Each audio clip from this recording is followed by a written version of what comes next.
Posibleng magtuloy-tuloy ang pagtaas ng presyo ng langis sa Pilipinas dahil sa nangyayaring gulo sa Middle East.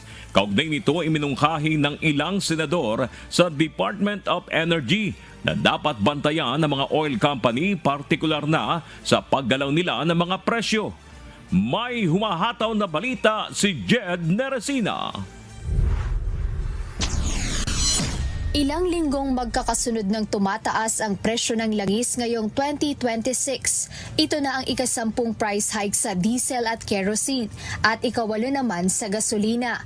At inaasahan na magpapatuloy pa ito dahil sa tumitinding geopolitical tension sa gitnang silangan. Ngunit para kay Senate Finance Committee Chairperson Senator Sherwin Gatchalian, dapat nang tingnan ng Department of Energy kung may posibleng pang-aabuso ang mga oil company. Paliwanag ng senador na sa ilalim ng minimum inventory requirement, ang mga kumpanya ng langis sa Pilipinas ay obligadong magpanatili ng specific na supply o buffer stock. DOE should look at yung tawag yung profiteering kasi mataas nga siya, baka yung old stock pinresyohan ng mataas.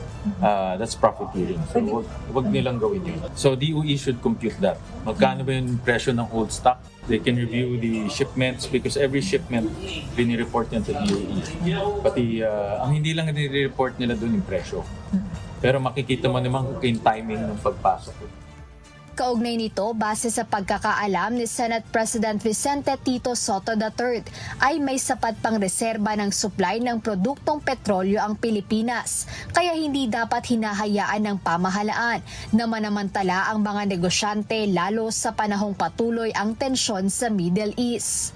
Kailangan kasitahin mo. Kailangan kasitahin mo pwede gano'n. May reserve pa naman tayo, bakit bigla sasamantalahin na nila. Huwag naman sanang manamantala yung mga ibang negosyante. Bukod sa pagtaas ng presyo ng langis, isa sa ikinababahala ng ilang senador ay ang supply nito sa bansa dahil hindi na nila madaanan ang Strait of Hormuz. Dahil dito, hinikayat nila ang kasalukuyang administrasyon na bumuo na ng contingency plan kung paano matutugunan ang iba't ibang epektong dala ng gulo sa gitnang silangan. Jed Neresina, humahataw sa balita ngayon.